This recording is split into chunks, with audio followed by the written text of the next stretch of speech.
I couldn't speak a word of English, so I taught myself English. I hated coding. I thought it was way too hard and not for me. Now, I'm a software developer. I hated reading. Wow, I'm embarrassed to even say it. Now, I read every day. You know what I've learned? Your biggest enemy is you, yourself. Hey, do you ever feel stuck, like you're working hard, but nothing's changing? I get it. So before I moved to the UK, I taught myself English. I had a passion for the language, but I had no idea that years later, knowing English would open many doors. So really, my journey started when I decided to learn English many years ago. I would not make this video if I could not speak English. Anyway, I moved to the UK in 2014. My English was good, but I struggled to understand the locals because they spoke in a way that I wasn't used to. I remember going to the shops, and then when I got to the cashier, I had no idea what they were saying. It was rough. I got a few jobs, didn't love them, but hey, I had bills to pay, right? Deep down though, I knew I could do more. Fast forward to today, I'm a software developer at a global company. Crazy, right? Yeah. You want to know how I got here? Then stick around, because this isn't just my journey, my story. It's proof that you can change your life too. Now, moving to the UK, that was a dream. Coming from a third world country, it felt like a huge opportunity, and indeed it is. I had this vision of doing something big. I just didn't know what it was. I remember sitting at work thinking, what am I doing here?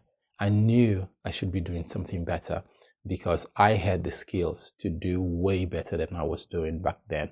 But I needed money, so I kept grinding, you know what I mean? So here's the thing. To get to where you want to be, you're going to have to do things that you don't enjoy. It's just part of the process. I had no choice, right? I took whatever job I could get until I found something better. Nothing wrong with that. So about a year later, after I arrived in the UK, my wife convinced me to go to university to study computer science, even though she knew I hated coding. But anyway, I got in, stuck with it for 2 years, and guess what? I thought coding was impossible. If there was one job I was sure that I'd never do, it was software development. I just hated it. I had convinced myself that I wasn't smart enough. But now I know how wrong I was. So I dropped out of university, and at that point I had two options: stick with a job I hated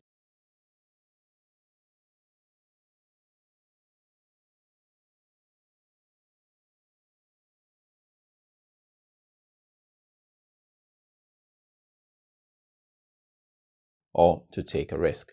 I chose the risk, which was to learn software development on my own, which was something that I hated. So I started doing that after I quit uni.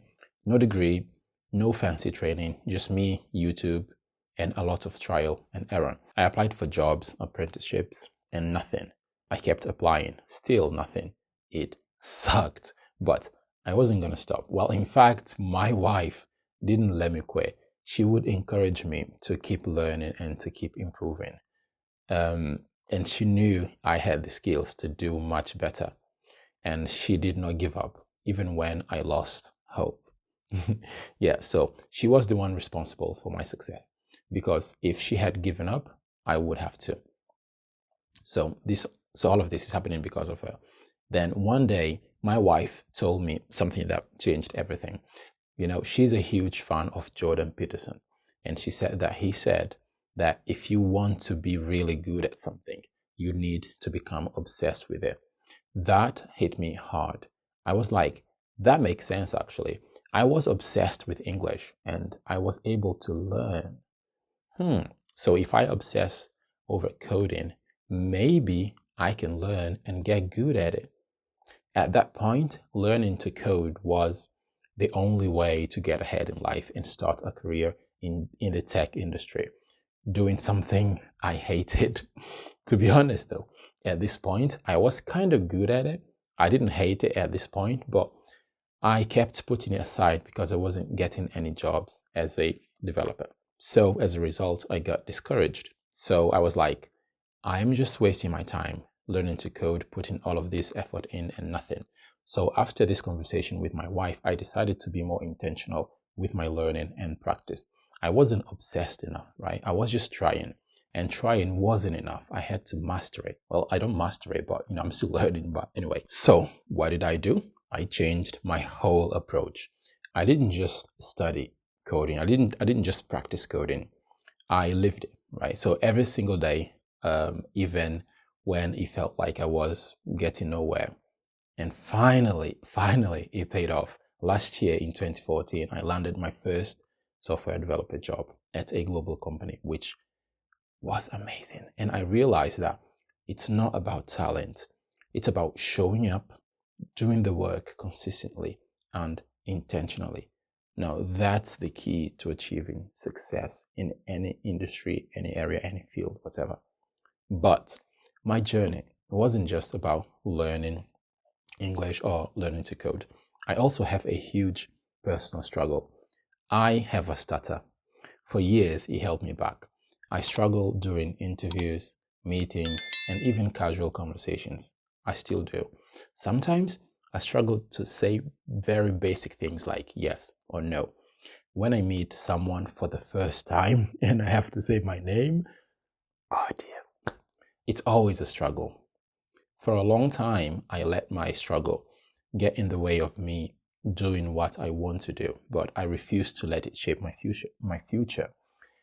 We have meetings daily at work, and although I struggle more often than not, it's an opportunity for me to practice and to try to control my stammer, although it's hard. I truly thought that I would never be able to do things that I was able to do and speak the way I wanted to speak because of my stutter. I've done things that I never thought I would do, which is really awesome, which shows that my biggest enemy was myself. There is only one thing that I can think of that I still can't do, which is to start a podcast.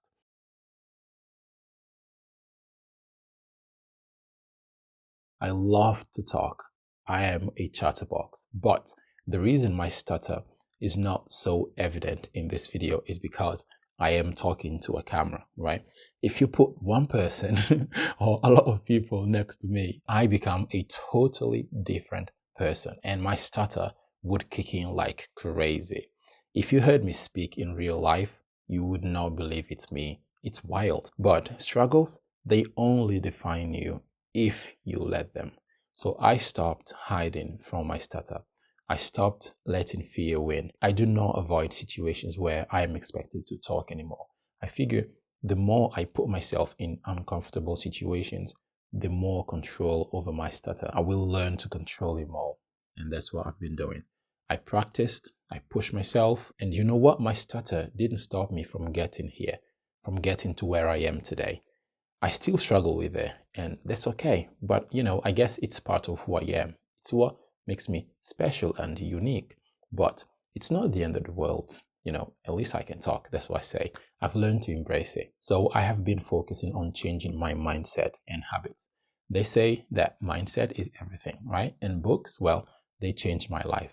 Chop wood, carry water taught me to love the process. The compound effect showed me that tiny daily actions build massive results. 12 rules for life made me take responsibility and stand up for myself. Jim Rohn, my favorite, once said, success is simple discipline practiced every day. Oh, that changed everything for me. That's what I'm building now. These days, I'm focused on two things: personal growth and financial independence. I used to tell myself that I don't have time to read, but the truth, I just wasn't making the time. If I'm being honest, not building a reading habit earlier in my life is my biggest regret. Now I'm making up for lost time. I read every day. I read books, listen to audiobooks. I listen to podcasts from people that I admire and that I like. And I've realized that success isn't about landing a good job. It's about habits. It's about learning and growing every day.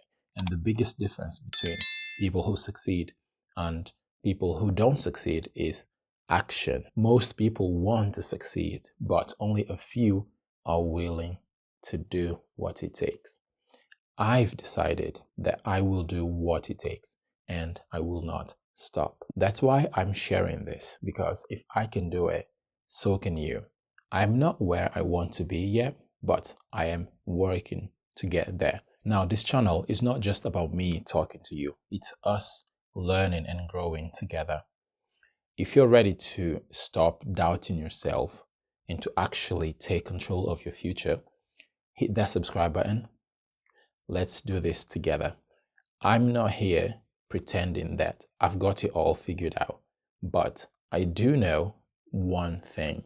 Even when things get tough, keep moving forward. So join me in this journey and let's make this happen. Thanks for watching. Bye-bye.